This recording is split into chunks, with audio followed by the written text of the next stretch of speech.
that bad boy there. Actually, I gotta check out the color. Yeah, I tried to pick. There's a few boring ones. I tried to pick a fun one for you. I love the videos that you're doing. Thank you. Oh yeah, that's a sick color. Hell yeah, dude. I appreciate that.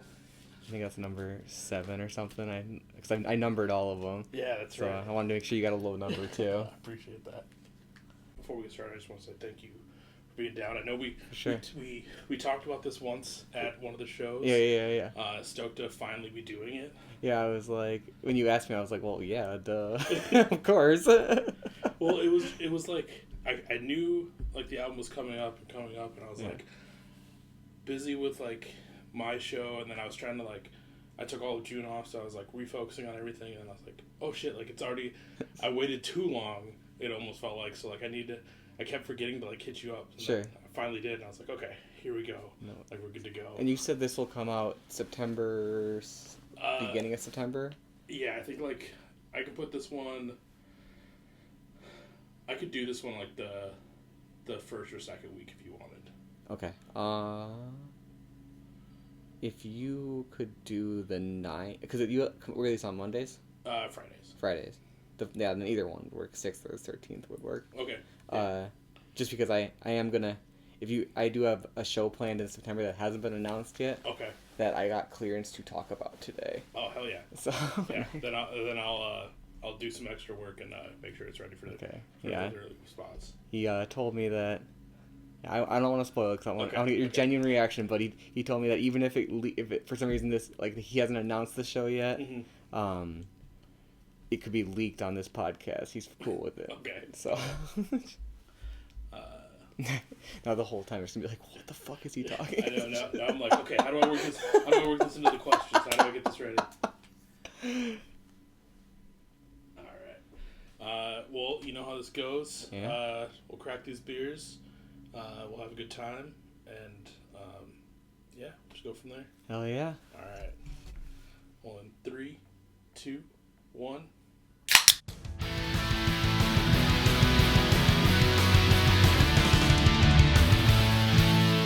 Welcome to the Beers and Bands podcast with your host, Michael Torres.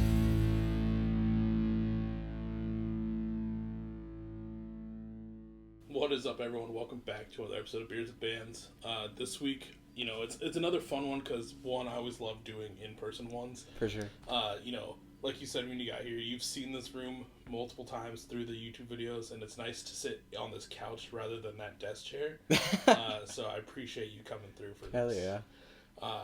For people that are, like, to introduce my guest, I'm sitting down with Matt Reed, a.k.a. Portside Dive. A solo pop punk artist from the Twin Cities. You got some cool stuff in the works, and I'm stoked to talk. Thank you for having me. Dude, like I said, I'm stoked to finally get this on the books, and you got some cool stuff to talk about. As people can kind of see behind me, I was lucky enough to get a copy early. This episode comes out after the release, so I can fully say it here.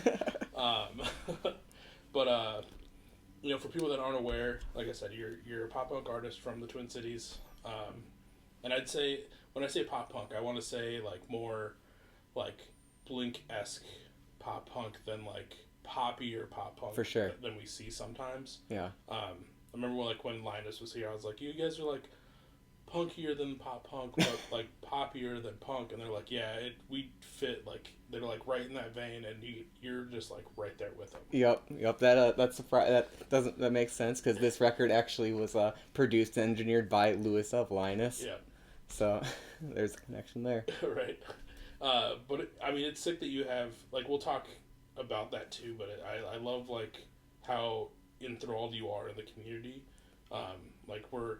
Every time I go to a show, like, I see you there. For sure. So it's really cool to see, like, you're always out there supporting everyone in the scene.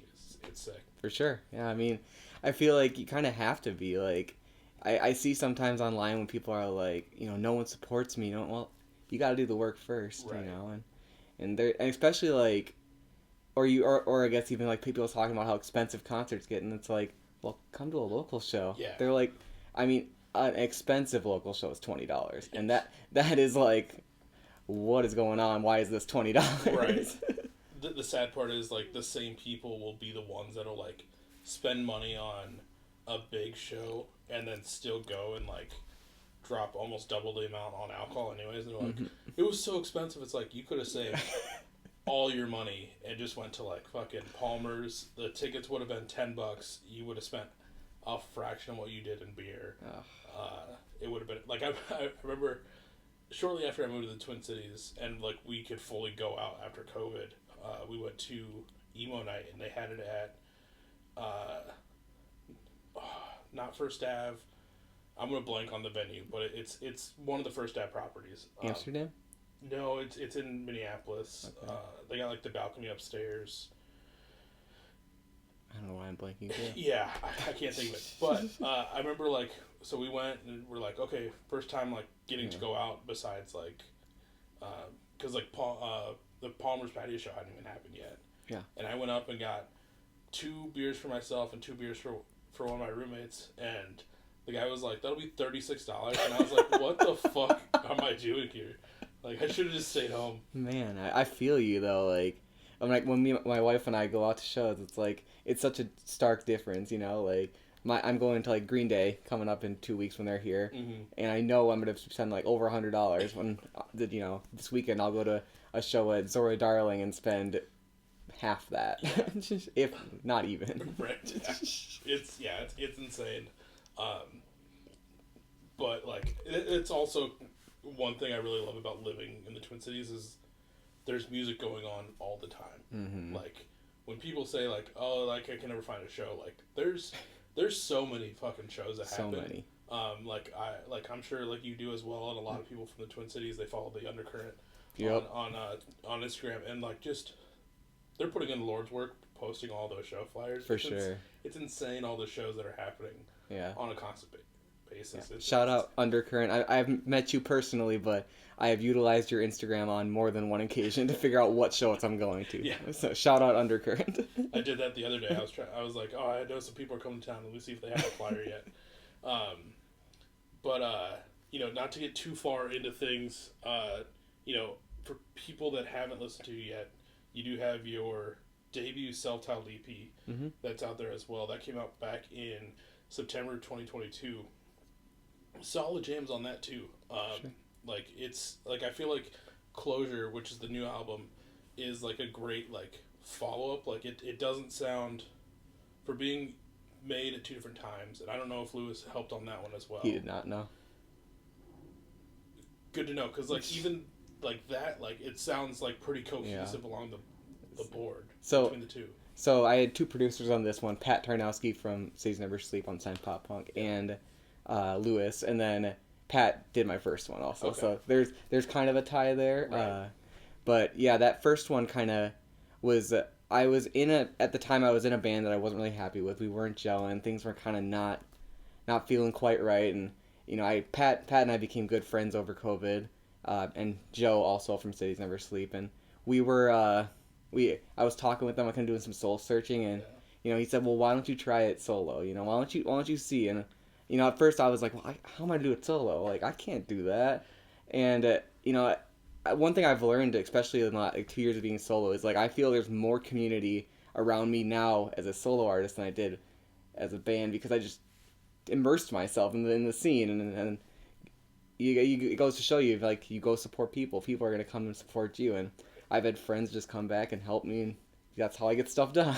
That's amazing. Because like, so you're saying this was the first time you've ever done anything like solo on your own? Like, you, for most of the time in your music career, it's always been in an ensemble or in like a band. For the last 20 plus years I've been in bands that didn't go anywhere. But yeah, it's like, but this one I had, well, to be fair, I maybe had a 3-month stint where I tried like an acoustic solo thing that people will never find, and that's okay. But yeah, this year, and then this was the first real attempt at being a solo artist. That first time that you went to go play a show, like, obviously, I know you have some shows coming up, and those are more, I think, live band a little bit. But like that first time that you went to go and like do anything solo related, how hard was it to like overcome that step of like, because when you're in a band, you're kind of like intertwined, so you're kind of masked in it. Yeah. Instead of just being right in front in the spotlight. Like how hard was it to get over that hump? So when I play live, I actually play with a band. And the cool part was like I remember my first show. My first show was up at Duluth Cider, and I brought a band of friends with me, and they just kind of played my parts. And so Lewis played guitar for me, Kaylyn from Linus played drums for me, and Jesse Baker, who plays in junior choir, actually played bass for me, and they're just my good buddies. And it was just like it was an interesting feeling because I had gone from like feeling like I was putting all this effort into bands previous and really wanted to push it to now I'm in a band with literally people who are like I deem as like amazing musicians. So it's like it was like a treat to have like this band that our first rehearsal together when we rehearsed for that, it was like, oh, you guys actually know these parts? Wait, I don't have to teach you anything?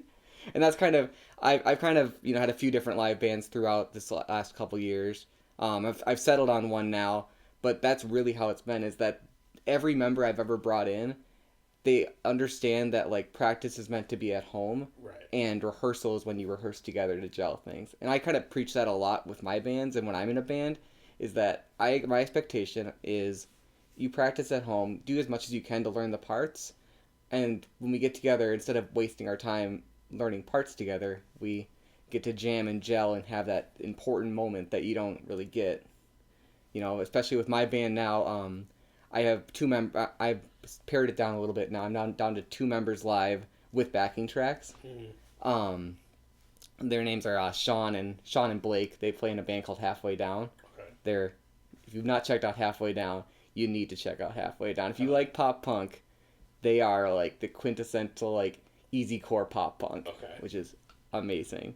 But it's like we get together, we jam the set, we rehearse the set, and we just spend our time, and it's great not having to just sit here. Okay, well, this is an E chord, and let's whatever it is.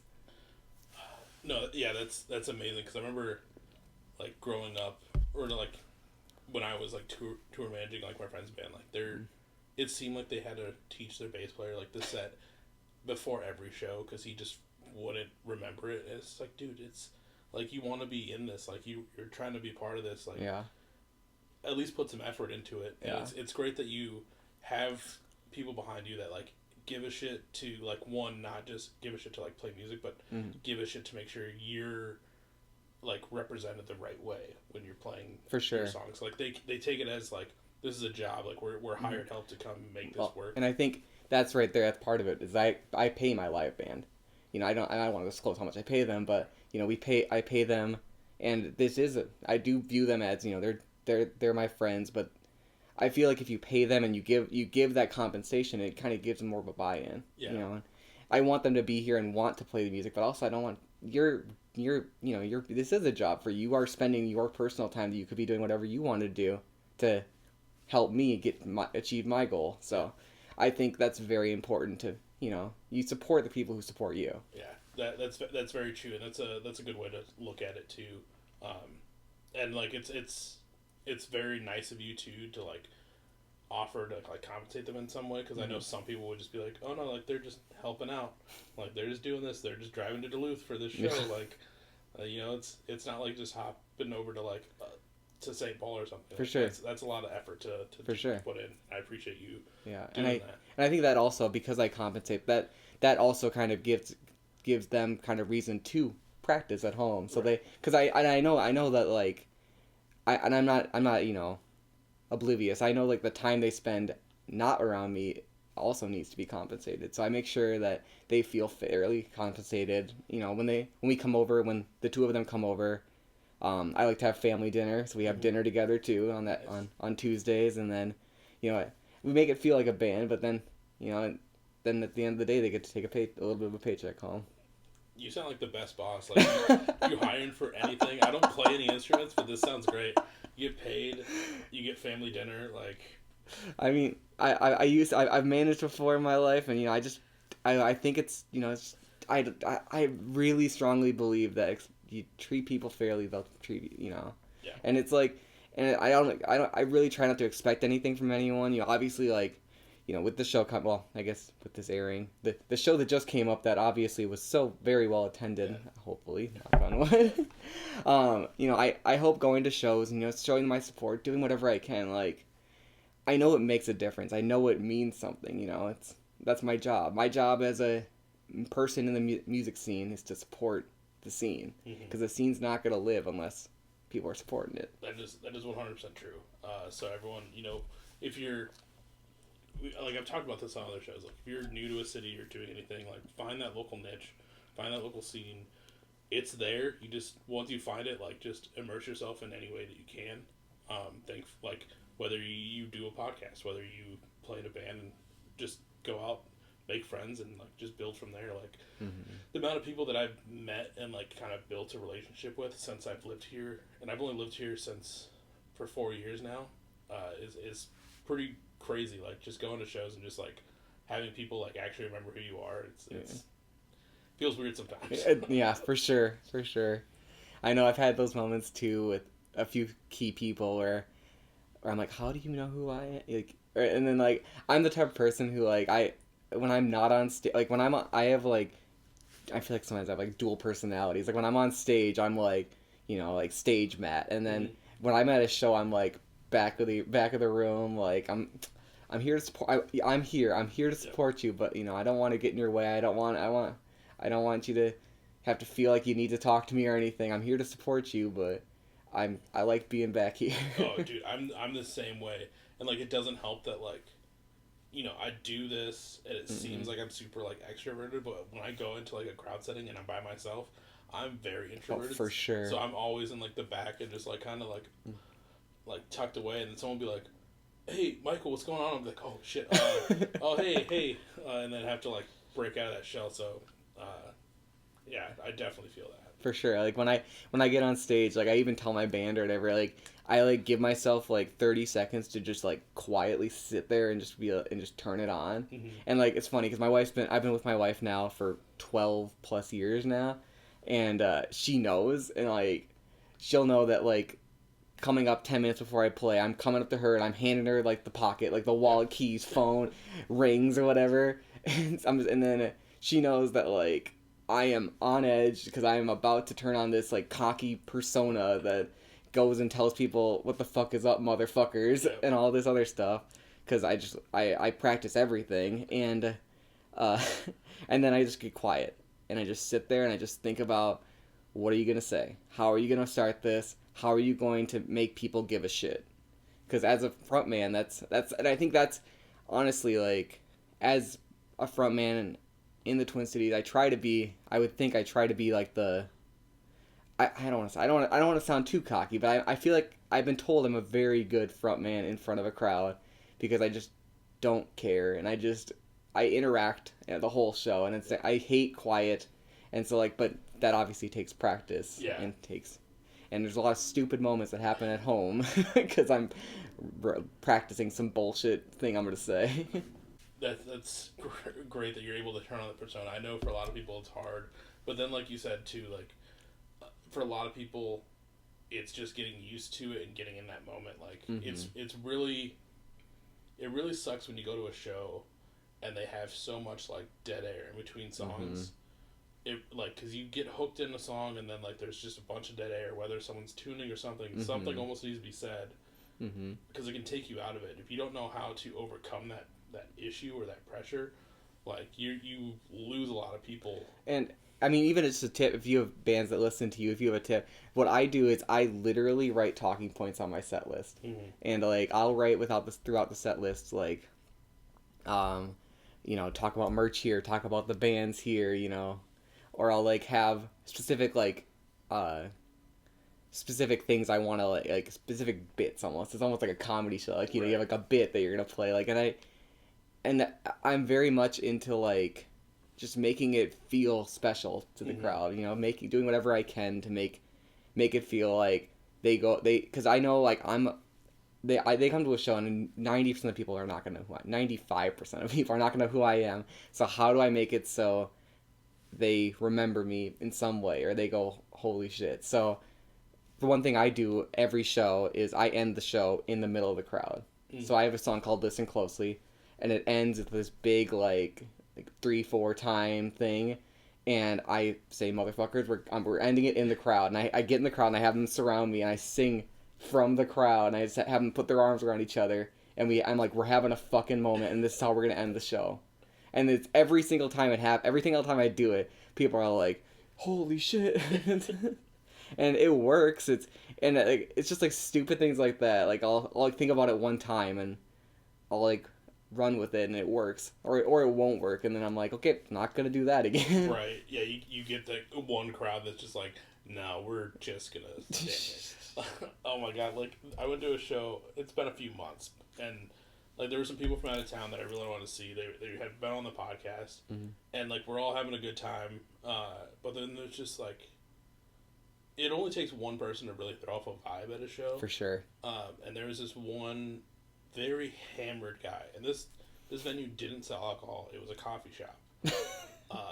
And he was hammered, and he was just dancing everywhere, so like everyone was kind of just like on edge, and I felt so bad for the band in town, because like I stood still, just like kind of pushing this guy away, and like so like no one, while we enjoyed the set, like we didn't get to fully enjoy the set, and I felt so bad for them.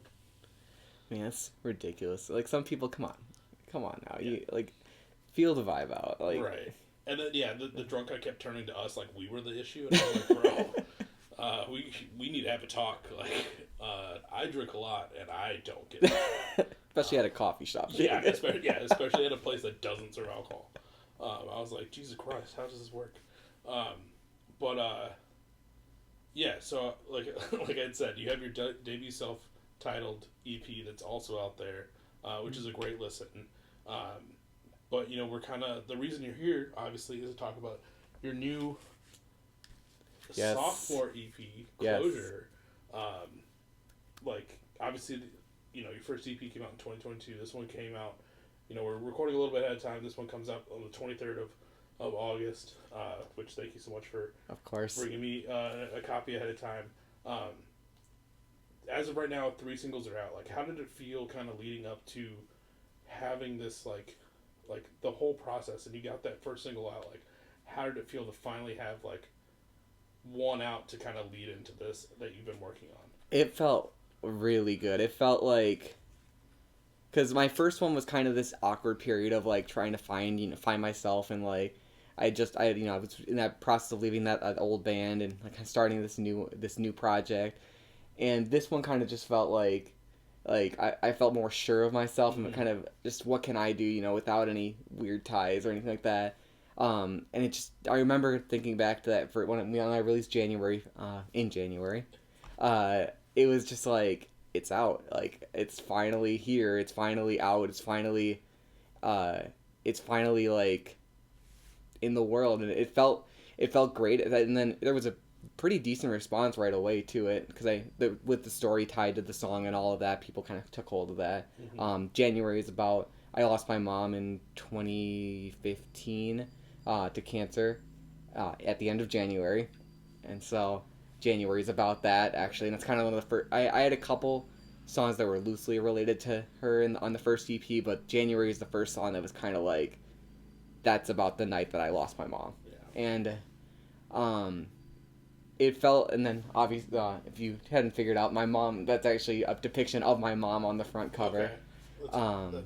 That's great. That's amazing that you have her on there. Yeah, she's I kind of, in a way, I kind of like made a lot of not all of the songs are about her. There's a song that's definitely not about my mom. Ben About You is not about my mom. But the first 2 songs, January and Staring Into the Water, are kind of, I was reflecting on my mom at that time, and kind of feeling ready to talk about it and talk about the end a little more, because I talked about, and just having that out and being able to be like, hey, this is what it's about, and seeing the response of people who, because for people who knew my mom, they loved her. My mom was the type of person who, anyone who ever met her, she would light up their room, and like, she was one of those people whose funeral had, not even joking, 300-400 people there, which was insane because the church held 100. It was packed, and that was so impactful. And like, obviously I had, like everyone had, there was other parts of our relationship but toward the end it was very positive. And yeah, January is just kind of like a moment to kind of say, like, not goodbye, but, you know, say what I wanted to say. To finally get it off your chest in a few words. Like the bridge of that song, January, is Now You're Going Home. Right. You know, and just that impactful moment of that song is just like, I remember coming up with that impactful moment and working with Lewis to kind of realize the full body, because my first demo was just obviously an acoustic little version on my phone recording. And working with Lewis to get it to what I heard in my head, and having Kaylyn played drums on this EP as well, or on this EP, and he didn't play on the first one, was just like, the Now You're Going Home part is just still the part that like gives me chills sometimes, especially even when I sing it. Like, it's just like this impactful big moment that, yeah, I'm sorry, it's kind of tangent on your question. No, you're good. You're good. Like, tangents are fine. Always love to see how those go. But you diving deep into that, like, I there's no, I don't know if there's the right question I could have asked to spark that, and I love that you went that way. So sure. For sure. But no, like I said, that's amazing that you have her on the front. Yeah. And I also love just the cover art in general, like the style that it's done in. Same with the self-titled. Same guy did everything. That's what I figured. It's like, I was trying to find, and I didn't put them up today, granted they're not in the camera view, but lately I've been trying to put like records up when people come over, like when I do an episode, and I was like, I want to find one that would match this, and I don't have any record in my collection that has like the same style of graphic, and it's like, it's so just like, I can't think of the right word without making it sound like, the word I was going to use was not going to hype it up at all, but it's just really great. It's just animated very well, or colored very well, so I love that. I love the story about your mom being on there. Like, that's amazing. A little Easter egg for your listeners is her initials are actually, where are they? They're carved into the back of the bench, actually. That's great. So, but yeah, Lawrence, who did my art, who does all of my art, he does an amazing job, and he's a great guy. Lawrence Crow Illustrations. He's from the UK. Okay. So, I met him through Pat, actually. And Pat kind of when I went solo, and Pat was a very huge part of my push to my solo career and getting me off the ground of being a solo artist. Pat and Joe, but Pat kind of opened his contact book, if you will. If I needed something done, he was like, "This is who I've worked with in the past," and he kind of helped me jumpstart my way into this solo career, which actually kind of what's really what made it feel like I was in different communities, but like it felt like, oh, I'm kind of part of the Minnesota pop punk community now. Right. And I can't say enough amazing things about Pat Tarnowski. He's one of my best friends now, which is crazy to say. I mean, growing up, Cities Never Sleep, his band, was one of my bands that I love to listen to, and it's still crazy to me that I'm like friends with those guys now, and like I work, you know, I've worked with Pat with Unsigned Pop Punk a little bit. I don't work as much with Unsigned Pop Punk anymore because I've had to take a step back with Closure coming out. Right. But just being able to say, you know, I text Pat every single day. We're like best friends, and like I don't know. It's just it's a crazy world we live in. The friends and people I have in my contacts now, just because of just being a rad dude and being helpful. Like it's crazy how many doors will open for you just if you just don't be a douchebag. Yeah, 100%. Because I kind of felt the same way, especially like I'm not obviously as close with Pat as you are, but like getting to do this podcast, I know like I had Cities Never Sleep on shortly after I moved here, and I remember when they were like, yeah, it sounds cool, like we're down to do it, and I was like, people just like are cool with like sitting down, like like I have I guess I can say it because it should be out.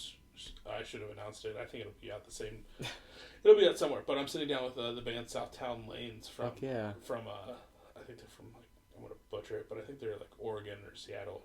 But like I reached out to them because they just put out a new record this year, and I was like, hey, do you guys want to do this? And they're like, yeah, it sounds great. Like we're stoked, and I'm like, fucking what? Yeah. Like, I've listened to you guys since I was like in high school or some shit, and you guys are down to sit down with me. Like, For it's fucking weird. Like, I did so with Unsigned briefly, I was on the podcast for a little bit, or where did my friends go podcast. I was the co-host. And like during my time with them, I got to sit down and talk with like Sincere Engineer and Winona Fighter, and those are like my favorite bands right now in that kind of echelon of the scene. Right. And I'm just like, and like Winona Fighter follows me on Instagram, and I'm like, what is this? I'm like, I got to meet Have Mercy, and they follow me on Instagram, and it's just like, it's like those were like I mean, it's crazy. Like that, just bands are like just cool. Like, yeah. Like, if you just shoot your shot, what's the worst thing you can do? Right. Like, yeah, and 90% of the time, they're like, yeah, sure, let's do it. Yeah, 90% of the time, they don't give a shit. They're down to do it. And there's been a lot of times where I'm like, should I send it? And, like, there's times where, like, I'll just send off an email. Just, like, I'll just not even realize it. I'll type it up and then send it. And then there's other times where, like, I'll dwell on it for, like, 4 days. And I'm like, should I send it? I'm worried. And then my friends are like, what's the worst that's gonna happen? They're just not gonna respond. I'm like, I mean, yeah, like that's bad. For sure. Like I got to sit down with Skylar from oh my god, I'm forgetting everything. But I got to sit down with god damn. Can't remember his band name off the top of my head for whatever reason. But they put out a new record last year. Okay. But he was originally on. He was in the original lineup of Such Gold. Okay. So and Such Gold is like my favorite band. And like those initial EPs were like are my favorite things. And it was like I got to sit down with him and just like mention a couple things, and like we talked about chatting about stuff, and I was like, what is life? Man, like it's crazy like how full circle things come sometimes. Like growing up, you know, I was really I graduated in 2008. I'm a little old now. I guess I'm 34 or whatever I am now. But like growing up, you know, I was in that age where, you know, Gloria and Sing It Loud were huge. Yeah. Gloria was like such a great band, and now Matt Webster's my barber. Which actually is kind of funny because this episode's coming out, and in 2 weeks from that episode, Gloria is actually playing a reunion show. Yep. And I'm opening for it. Oh, dude, hell yeah. So I still like when he asked me like. I hang out with Matt Webster is like one of those people who like when I would like meet him like at shows and he would remember who I was, and I'm like, how the hell do you know who I am? I felt the same way when I got introduced to Matt Webster. This is gonna be Matt Webster like like when I got introduced to him, you know, being told like, hey, this is Michael, he just moved here, he does a podcast, yada yada. Yeah. He was immediately down to do the podcast, so I had him and Boomer on. Yeah. But like we didn't record right away, and every show that I would see him at, he would remember who I was, and I was like, what? Like, he was, like, one of the first people that, like, became, like, a homie in the Twin Cities that I didn't know originally.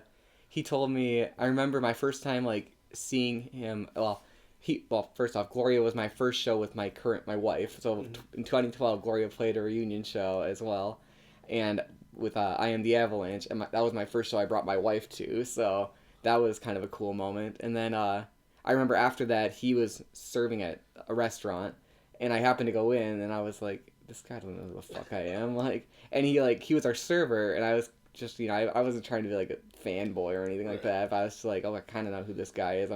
But again, I'm the type of person who's like, you probably don't remember me. Yeah. I'm gonna pretend, you know, just so we don't have awkwardness, I'm gonna pretend. And then he like asked me how I'm doing, remembers my name. I'm like, how the hell do you know who I am? And then ever since, you know, it's just we'd become acquaintances, and then I found out he was a barber, and I was like, well, I need a barber. I didn't really like my current barber. Yeah. And then we just became friends, and then I remember one time ended up at the bar with him, and that's when he was telling me Gloria was thinking about doing a reunion show, and he wants me to open, and I thought that was just bar talk. Yeah. And then I went for my haircut, and he was like, yeah, so you gonna do it? Like, oh. And at the time I didn't even check with if my live band was. I'm like, I'm gonna make this work. Like, I'm not gonna say no to this. Yeah, he's one of the best people that I've ever met since moving here. Like, 110%. Like, nicest fucking dude. Will talk to you about whatever.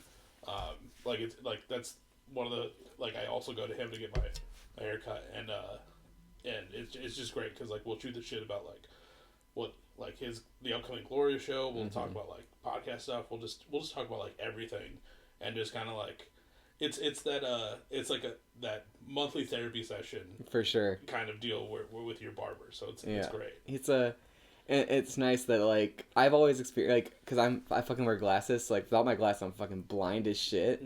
And so like normally like I feel like barbers just like think I'm uninterested because I can't fucking see anything. Right. And so but like Matt Webster can talk to a wall. I feel like and it'd be entertaining. Yeah. And so it's just been nice. It's just nice just to have like if you need a haircut and you're in the Twin Cities, go to Matt Webster to get your haircut. I highly recommend. We would both be showing off our sick haircuts, but we're both due for new ones. That's why we're both wearing hats right now. Yep. Yeah. Next week. Yeah. But definitely, if you're in the Twin Cities, Matt Webster's the man to go to. Speaking of other shows, I know you got to announce the Gloria show on this. Thank you so much. But leading up to your release, you have 2 shows that you're actually planning for that weekend. You got the 23rd up in Duluth at Duluth Cider. Yep. Part of the Unsigned Pop Punk's punk rock flea market. That's what it was. I was thinking garage sale, almost there. Which I mean, you're getting to do a 2-day thing. Yeah. To release this one, which is great because then you also come back on the 24th, Underground Music Cafe, playing with the homies Linus, Night Jobs, which fucking rules. For one, because like I saw them a few months ago. They were on a show that I think Lost Leader was playing. Yeah. And I'd never heard of them before, and I was like, see how this goes, and like they are phenomenal. They're fucking good too. Like. So sick. And then you also have Wes Hoffman and friends from St. Louis coming up on their run, who has also been on the podcast at one point. Fuck yeah. So it was really cool to see them on the flyer as well. Yeah, Wes reached out to me because he knew me through Unsigned Pop Punk, and he asked me about bands and venues, and I kind of gave him a list of everything, and he asked me if I wanted to play. And this was probably back in May, or late April, early May, and I was... I hadn't announced my release show yet. I hadn't really even thought about it. And I was like, this goes back to helping people out. And I was like, well, I want them to have a fucking good show in Minneapolis. How can I guarantee they have a good show in Minneapolis? Make it my one show of the summer and make it so this is, if you want to see me play, you have to come to this show. And so I went to them and I was like, hey, do you want me to make this my record release show? And of course he was like, first time in Minneapolis, like, hopefully I'll draw a decent crowd. And so that was just, again, me just trying to be like a homie and just trying to be, and I was like, well, also then because he was booking his tour, so he was doing all the work, and I was like, well, I benefit because I don't have to plan any of that. Like he found the bands, he booked and he booked Linus, which I was hoping they'd book anyway. So it was like it worked out for me because I didn't have to do any of that work then, and he gets to be on a show now that's in a city he's never played in, and it's hopefully going to be a decent show because it's my record release show. Yeah, I mean, your record release show, Linus, Night Jobs, like that alone, you 3, like, is a solid day of the week. And then also Wes Hoffman puts out great tunes. He rules. So, I hope everyone shows up to that. Also, I feel like the last few times I've been to Underground Music Cafe, like, a lot of people really show up to that spot. It's a great spot. Yeah. Parking is okay because you have the ramp right there. Basically, as long as it's not a Twins game, you're set. What shit is a Twins game? But fingers crossed. There's a Lynx game going on too, which so fingers crossed. But we're not by the time this episode's out, it's probably been amazing, and hopefully there was a wonderful turnout. Yeah, I mean the last time I was at Underground, because some other buddies were in town, it was like game 3 or 4 of the semifinals. Sure. The ramp closest to Underground was like dead empty. Hell yeah. So everyone parked on the other side, so it was great. Hell yeah. That's what I like to hear. Yeah. No, but that's awesome that you're doing 2 nights for it. Little short weekender. Tour. Yeah, little weekender for it. Because I've been doing the flea market with Pat up in Duluth every year. It's our 3rd year doing it, and it just happened that he couldn't. We had the only available weekend for that was the same weekend as my record release show, and I was sad I was gonna miss the flea market, and I was like, man, I really hope. And then I was kind of talking to him, and then I was like, well, man, what if I play the night before, like just somewhere in Duluth? Mm-hmm. And Pat being a homie, like we talked about, and I was looking at venues, and I wasn't really getting a bunch of traction. And then Pat being a homie, he was just like, well, why don't we just do a pre-party? And again, there's Pat just coming in clutch, like, so he reached out to his buddies at Duluth Cider, and they said sure, yeah, come on up, and so I'm excited because Duluth is a fun fucking place to play. Every time I played in Duluth, I've like the crowds have been great, and like I feel like Duluth loves pop punk, but there's not a lot of pop punk up in Duluth right now. So I feel like as long as you get the word out, like people will come. Yeah. I mean, finding those pockets where like not a lot of stuff happens are always like the best shows, because then they really, like, you can tell like they really give a shit, like they really want it. Like you said, and then to kind of bounce off what you said, you've been doing this flea market with Pat, you know, for the past 3 years. Obviously, you're kind of part of the Unsigned Pop Punk family. Like, what, as someone that hasn't gone to Duluth for this flea market, like, what is it, and like, what can people expect when they like finally make the trip to Duluth, or if they're in Duluth and they go to, like, what can they expect from Sure. these flea markets? So Pat does a lot of the work, so I won't take his credit, but he's put together this flea market up in it's got the back alley in Duluth, which is honestly probably one of the coolest things you would not expect in Duluth, Minnesota, because the back alley is a coffee shop, but it's also a surf shop. It's for the people who surf on Lake Superior, which is fucking rad in itself. So they open up their parking lot for us, and as well as Oasis del Norte, which is the Mexican restaurant next door, has opened as well, so it's going to be even bigger this year. Pat collects a bunch of vendors, and it's kind of just like alternative vendors, so we have clothing people, there's like vintage like games and movies people, and it's basically like they have a little tent and they kind of sell what they bring, and and then there's bands going out throughout the day. Oh, hell yeah. And it's a rad time. They it's always a good turnout. Every single year there's people who are just super stoked for it, and they there's just kind of like a collection of people, you know, it's just how can I word this? They're alternative people who have alternative things, and people love it. It's great. I fucking love the flea market. I wish I could be there the whole time, but I gotta play my release show, right. Unfortunately. Unfortunately. But I'm glad I was able to make this second show, because for one, I wanted to play up in Duluth. I really love Duluth. It's probably, as I played there the last few years, like in some capacity or been up there, every single time the community is just so welcoming, and so there's nice people up in Duluth who really, like, the alternative scene up in Duluth like doesn't get enough credit. I love Minneapolis. Minneapolis is my fucking home. I've lived elsewhere in the country, but nothing's like Minnesota for me, and especially Minneapolis. But Duluth is just the alternative people in Duluth, and people who kind of understand the pop punk and emo and all that culture. They're great people, and they it's just a great time all around. Dude, sick. Well, if anyone's listening, and you're wanting to go, and you're in the Minnesota Duluth area, you want to go to the punk rock flea market, obviously, unfortunately, you missed the one for 2024, but keep eyes peeled on Unsigned Pop Punk's socials, and be ready for next year's event. Because it is cool ever since, you know, Unsigned Pop Punk started, like, seeing all the stuff that has kind of like evolved from that, like the Pat's done. Yeah. And then, you know, you coming into the fold, like being part of like the interviews on YouTube and all that stuff. And it's crazy how much of a beast that thing has turned into. Yeah, I've held I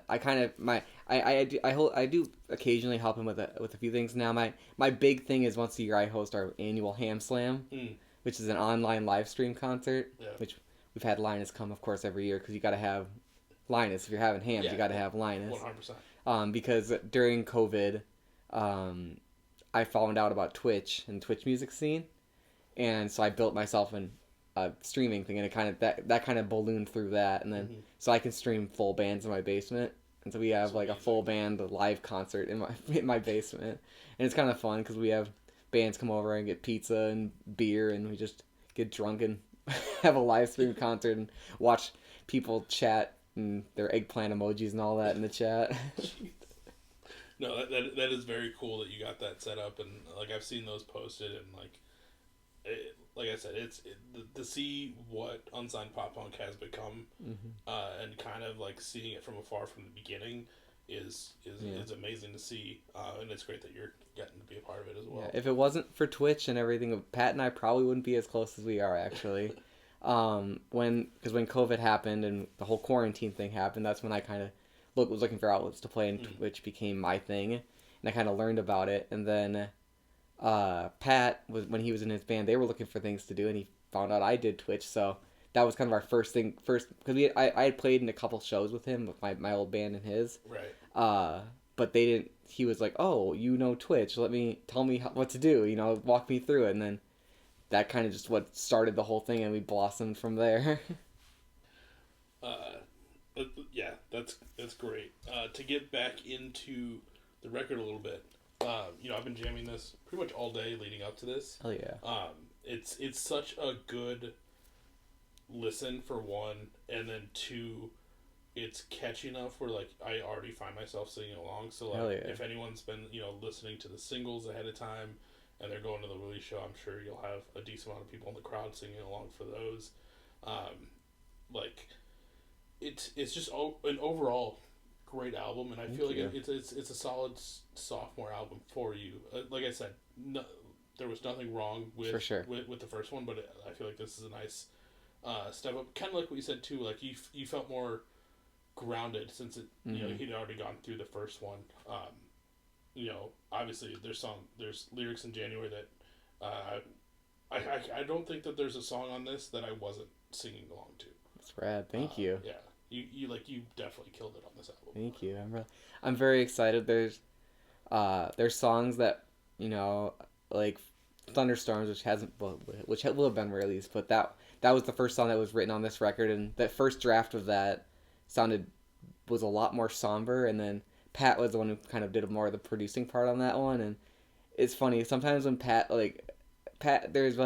there's some songs that sound very, very close to my original demo, and there's other songs like Thunderstorms where Pat or Lewis would hear something and be like, we need to expand on this, and then it becomes this like almost like country-esque like jam song that's like short, and that's the other thing is like I've learned with this album that you don't need to have 5-minute songs. Like I didn't have 5-minute songs on the first one either, but that was a very huge thing for me. It was like, for some reason I was like, we need to have these interludes for whatever reason.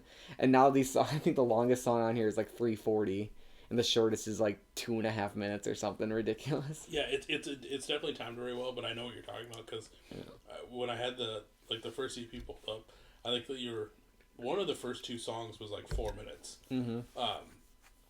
So it is kind of funny how like you've realized that and kind of stepped back, and like who knows, by like EP4 you're gonna be like, oh, here's like a 50-second like a grindcore band. Yeah, exactly.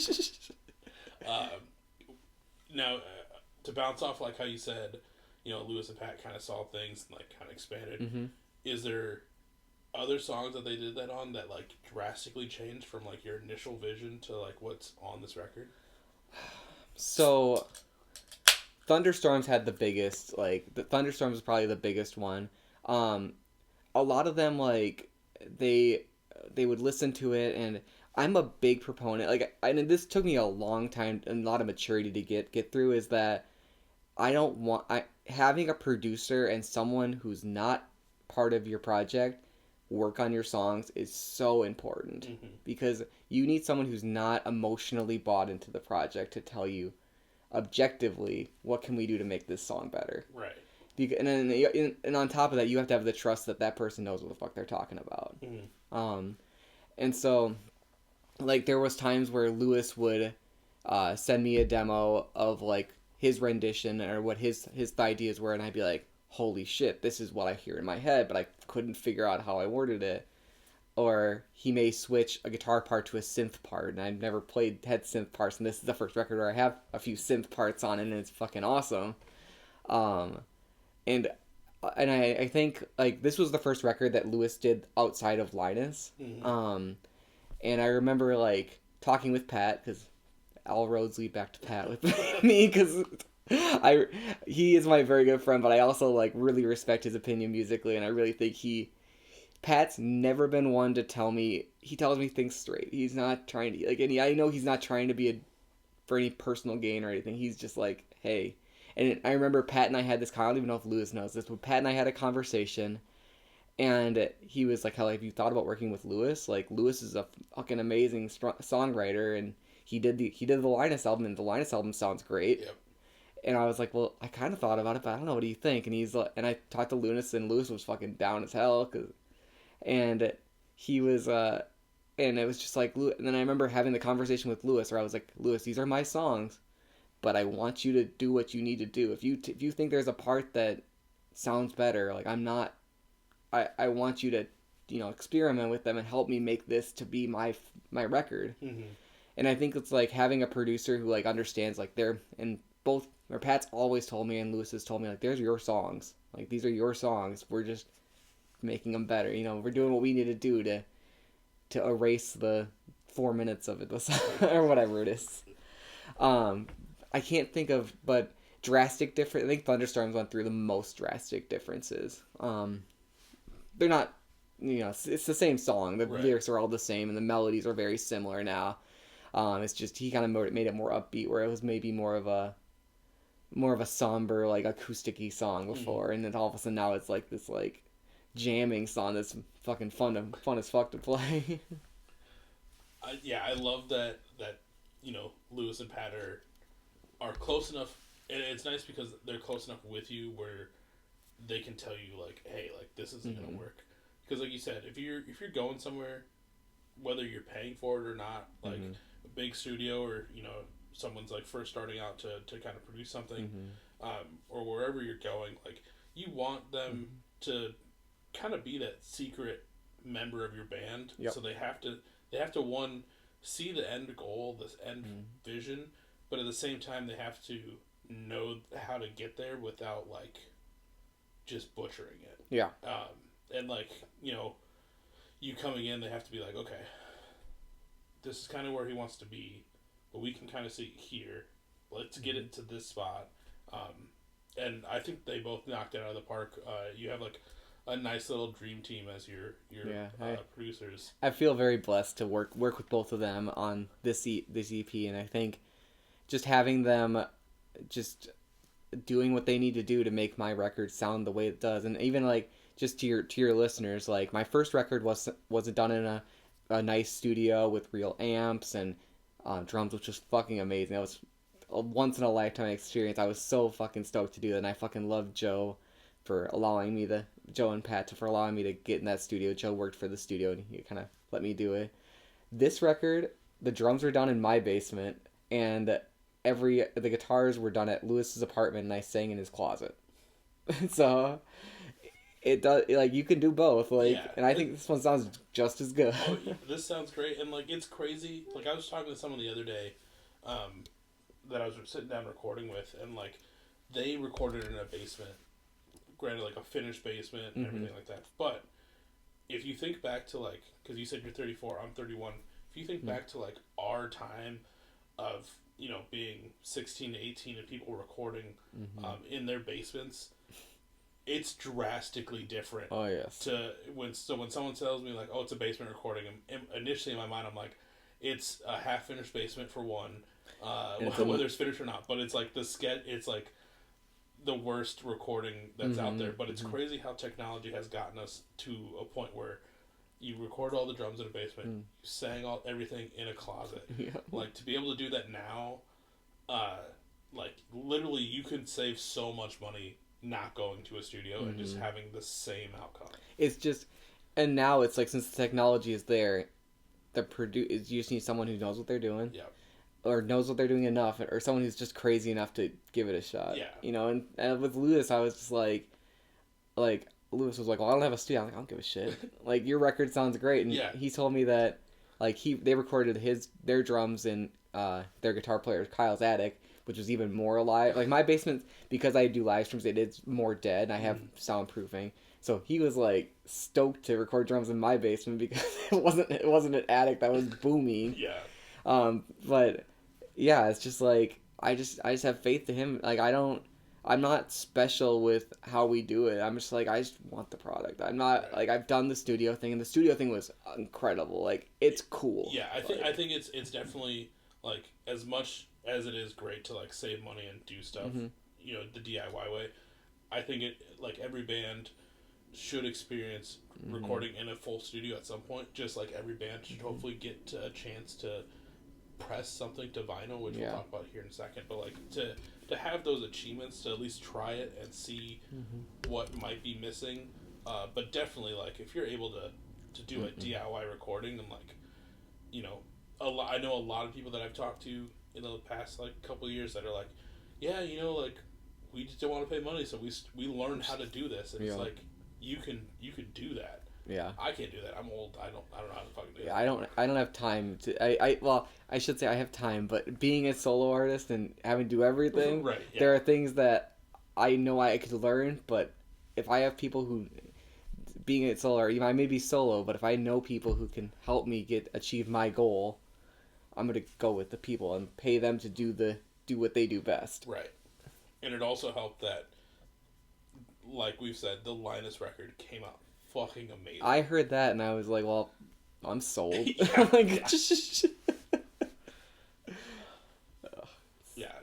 Shout out Linus. They are my homies. I fucking love Linus. Like, I kind of they met me through Unsigned Pop Punk. For a little bit there, Unsigned Pop Punk was my doorway, because Portside wasn't really, most people didn't know who Portside was, but a lot of people, I've been recognized as the dumbass who's on the Ham Slam talking some bullshit on live stream. And then Linus, that's how kind of Linus and I got together, and like now, like, Lewis and I are home. Like, we hang out all the time, and Jeff and Kaylyn and Kyle, like, I fucking love those dudes. They're every show. I try to go as many shows as I can for them, because I love first off, I love their music. Yeah. Like, I can't get enough of their music. And the second off, they're just cool dudes. Like, they've always, like, and Lewis has shown me time and time again, like, he's here, like, he supports his friends 110%, and that's, I really relate in that, and I think, like, more people, if there was more Lewises in this world would be a better place. Yeah, 100%. It was so great to be able to sit down with them, and that was like my first time. I might have seen them play once before then, but that was like the first time that like we actually like sat down and like talked or anything, and it was a joy. And then seeing them at shows since then is always great. Depending on what time I show up, I have possibly an already drunk Jeff come up and he's like, hanging out with me, so it's always a good time. Jeff's one of a kind for me. I've been hosting, like, it's so funny, like, I guess kind of like around that same, I know this episode's very been centered around talking about the community and talking about I love it. Like, it's not very often where I get to sit down with, I don't do a lot of in-person ones, but it's nice to have people from the Twin Cities come through, and like, I talk about it on some episodes, how the Minnesota scene is just so expansive and it's crazy. Like, we're talking about the community that is literally just like the pop punk community. Mm-hmm. There's still so many other communities in the scene. It's insane. Yeah, like, it's funny, like, I have an annual birthday party that my wife hosts for me, and like every, like, Linus shows up, and Jeff and Lewis get in trouble every year a little bit, because Jeff knows how to party. Yeah. I will say that. And just watching, like, as I've like been in this scene, like, making friends, and like watching that even grow, like watching people who want to come and like celebrate my birthday with me, I'm like, man, it's nice to have friends who like want to be here and like have fun. Like, I don't know, I just love, like, I'm very grateful for the friends I have, and like I'm very grateful for the scene to accept me into as a little old solo artist me. This is a great scene to be a part of. Like, I feel like I'm a little bit a part of like the pop punk community, and then I'm like dabble depending on who I talk to in a couple other ones. But I think this is the one that, mainly just maybe because of age, I don't know, like, I feel more in tune with everyone. And I really love everyone that I've met in this scene, whether it's the dudes in Linus, dudes in Lost Leader, supportive parents, all the homies, and it's just really really great to see everyone be always so cohesive. To get back to what I was mentioning, something that every band gets to do. This wasn't just a big picture of the artwork. This is, a full vinyl copy. For the first EP, you do have CDs out still. Yep. How did it feel opening the box that first time and pulling out the first record and being like, holy shit, holding in your hands that first time, how did it feel? It felt, I don't know if I could describe it. It was just like, it was one of those moments where I was just like, I did it. Like, I was so proud of this one that it was done, and I was like, I remember when I was thinking about, do I press it to vinyl, and like talking with some people and knowing, vinyl is one of those like best investment from a merch table you can get. Yeah. And I was like, well, I want to do it too, because I like listening to vinyl. Like, I want to have a vinyl, and so just like pulling it out and then like, because I got what's called an eco mix, I didn't know what color the vinyl color was gonna be, which was fucking insane. Like, I was like so excited to like hold it, and then seeing that I got lucky and have like a bunch of different colors, because I have I did an unboxing of it, and I actually opened up. I've actually gone through every single one to see what color. I have 200 plus of them, and I opened up every one. My wife is a saint, because she went through with me, and then I had the bright idea that I was going to number all of them. So all of them are numbered. If you want a copy, they are on my Bandcamp. They are all hand numbered for the first 217, and they're all different colors. Not all of them, but there's like 8 different colors. There's a good amount of different variations of them, because I remember when I watched that video, and then you have like them also posted. Like, you go through, you kind of get the same hues for some of them, but then like, I'm sure there's I think there's like a purplish one that looks really cool with some of the interlaid stuff, but just doing the eco one, I really love that too, because it's for people that aren't aware of like what the eco style is. It's basically all of the excess from other records that are cut off. So you have, oranges, some browns, some purples. I think there's some blues, a good mix of stuff that's basically just thrown together and pressed, and it comes out really cool that way. Yeah, and I have actually a friend who works for the company that I went through, and he told me that normally when people do eco mixes, it's like 1 or 2 colors maybe, and mainly it's those darker ones, because they have excess black a lot, right? Or darker colors. And so when he saw that I had like purples and oranges, like primarily purple, oranges, and greens, and he was like, you got lucky. And I was like, it was like opening them, and like at first I saw the red, I thought they were all going to be like the reddish color, and I was like down with that because red's my favorite color. Right. And then I started opening them, and I was like, oh, this one's green. Wait, this one's purple. This one's... And so just having like all these different colors was just like, I was like, this makes it even more special now than just like just a plain boring black one. Yeah.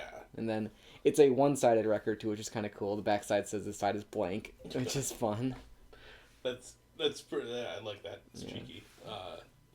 Let's say, because a lot of people, if they're doing a one-sided record, they're usually trying to etch something on the back or like do a print. If you had the opportunity to do that, do you know what you would put on the backside? Ooh, I don't know if I would do a print. I mean, I could do my anchor again. I mean, yeah, that'd be pretty sick. Do it as like a white print on the back. That would have been sick. My CD actually for my first record, I forgot I needed a CD cover, and so I had my logo. I was just like, well, the record's self-titled, so I'll just slap my logo on it. It's my first record. My CD cover is my logo, my PD logo with the anchor. Hell yeah! I mean, hey, it works, man. Yeah, that's that Lawrence Crowe again. I remember that's again just kind of talking about trusting people who know what they're doing. Right. I kind of told him I liked anchors, and we did an anchor. And then my mermaid design that I have kind of a lot of play on. If you see my mermaid design, he told me, "Hey, can I try this? Like, I really like drawing mermaids." And he's somebody that doesn't get the opportunity to draw it very often. And I was like, "Yeah, fuck it, just give it a shot." And then he was like, "Here you go." And I was like, "This is fucking incredible." Yeah. So my mermaid is just the one that I just that wasn't my idea. That was just my, like, I want to have this kind of sea themed, and I kind of want this water not the sea, but water theme to this record, or this name, I guess, would be more like that. And he was like, well, mermaid, and I was like, fuck it, why not? No, it's super cool, and like even like not just the EP cover arts, but like he's done like the single artworks too, which they all tell a story. Yeah, and like doing it that way is really cool. Like I've sat down with a couple people that have done it, and I'm like, not a lot of people fucking do that, and like they're usually like, sometimes if they're putting out a single, they'll do like a joke like single cover, and then it doesn't tie into anything, but it's cool to see a whole kind of like story build off of everything leading up to it.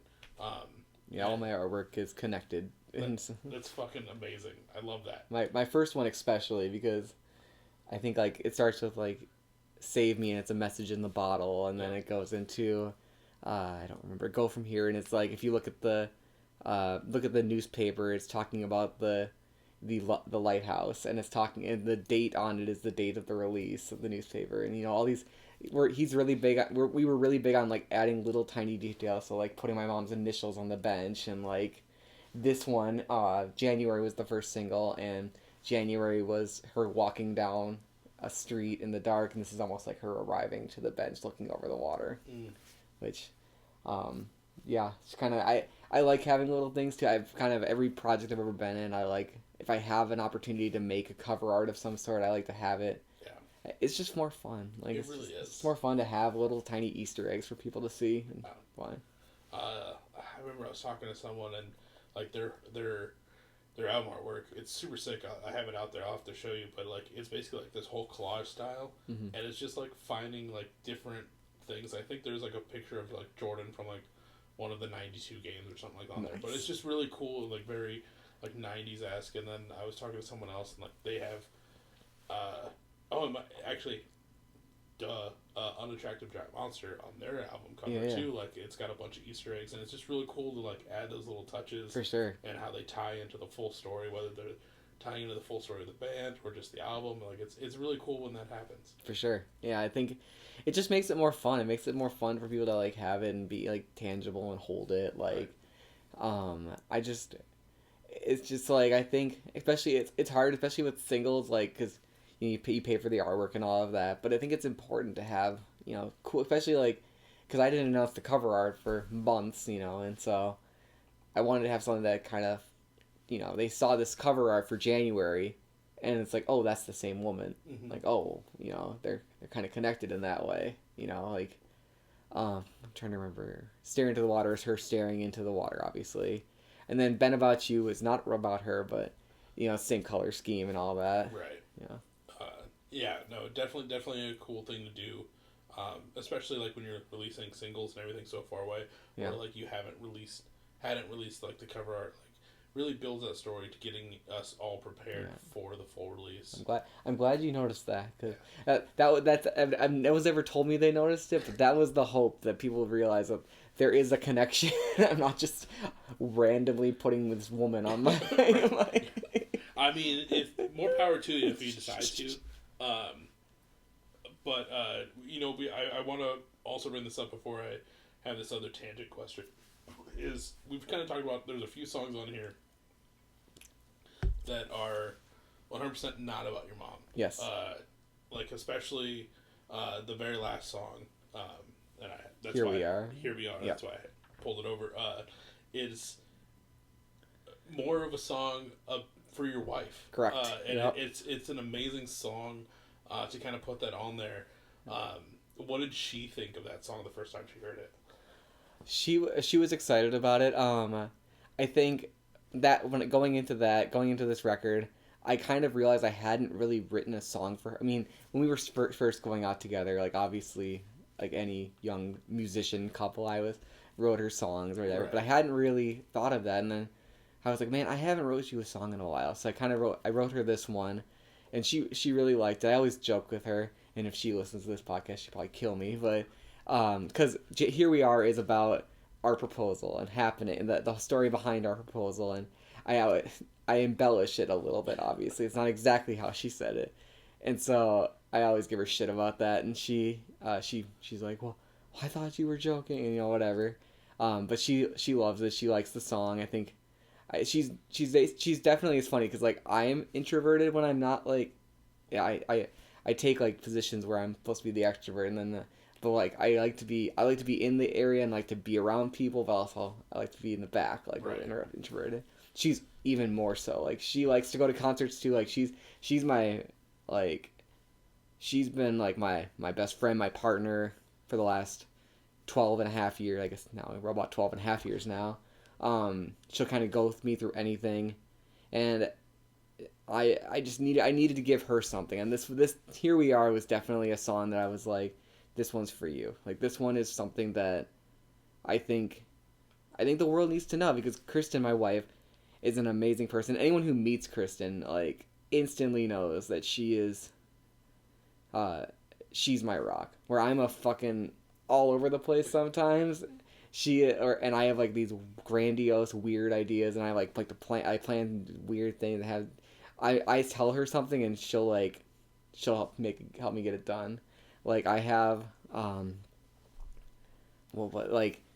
she also, that's funny because like she loves to like build things too, like so all of my soundproofing in the basement, I'm like, hey, I need soundproofing, and they're my dumb idea, and she's like, okay, let's go to the Menards and get some sound and get some isolation, some insulation, and let's make soundproofing panels.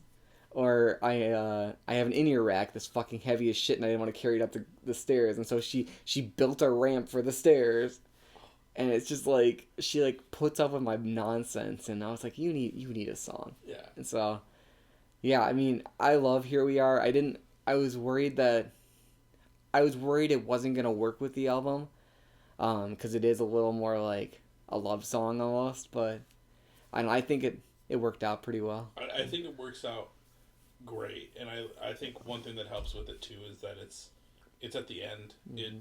Not to say that it's bad that it's at the end, but I think it's like that final send off to the album. Mm-hmm.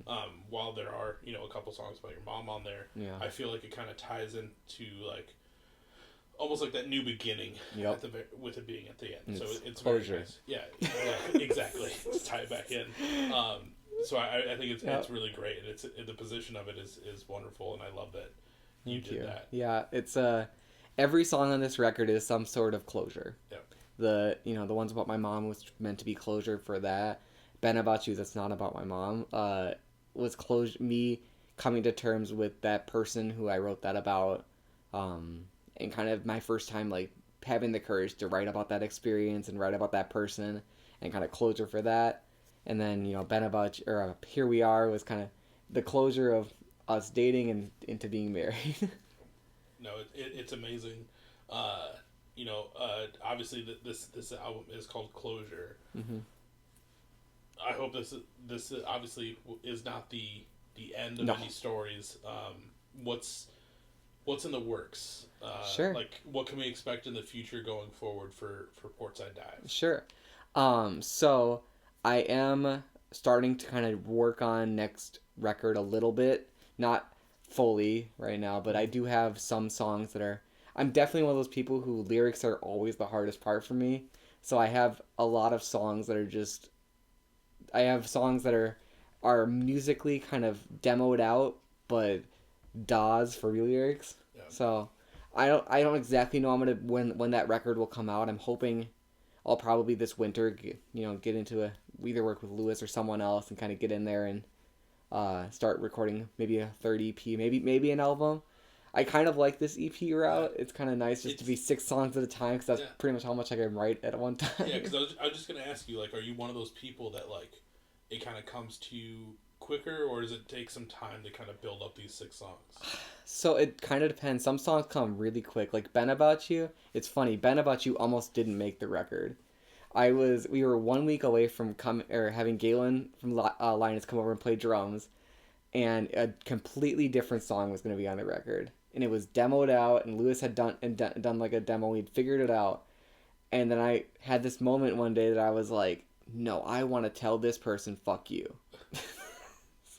And I just sat down and all of a sudden just blurted it out. And Ben About You came to me like within like an hour, and I was like, Lewis, I need this song on the record. What do you think? Lewis and Pat. I think Pat took the first stab at the demo, and Pat was like, and I was like, I need this song.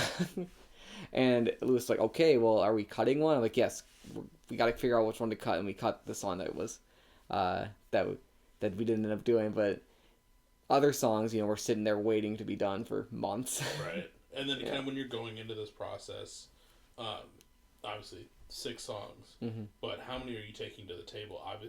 Like you said, we cut one. Yeah. You brought in Bet About You last minute, but before that original 6. Yeah. What was the number there? So I didn't send them too many. I think there was maybe 7 to 10 total, maybe. Okay. So it wasn't that. I'm not someone who just I